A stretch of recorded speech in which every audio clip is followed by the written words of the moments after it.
Christina Brown here with the Brown team at Sage Store Realty. Hope it's a wonderful day for you. Today I was going to talk about closing and possession. That very much applies when buying or selling a home. These terms don't get talked about enough. I've learned a lot of people don't even really know what closing means. And is that different than possession? Well, it can be. So all of it depends on what are the terms in the actual contract. I pulled a page from that section of the contract. A lot of times we'll ask the buyers, when do you want to close? Let's dive in. Closing date. Closing date is that date in the contract when all parties, buyers and sellers, agree to close on. So that means signing all of the documentation, signing the deed, transferring ownership.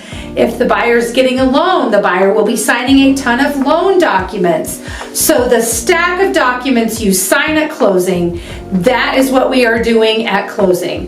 Do they walk away with a key? Do you get it then? When is possession? Well, that depends.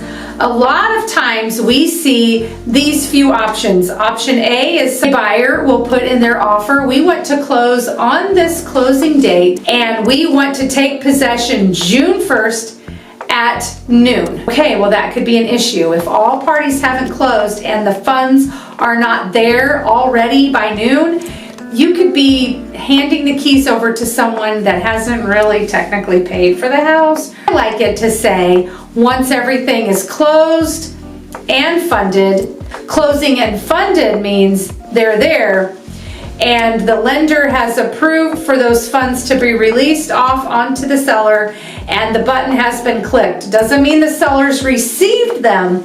That just means they're on their way. It's official. That button's been clicked for funding. We want possession to be once it's closed and funded, and we don't want it to be before and we don't want it to be after, depending on what side of the transaction you're on. It's never a good idea to let a buyer move in before it's closed and funded, because once that buyer's in, it can be very hard to get them out. It could be a whole legal process. Insurance can be tricky when the seller still owns the property and they have to keep insurance on the property, but now you have somebody else occupying it. That needs to be discussed if you ever allow occupancy prior to closing.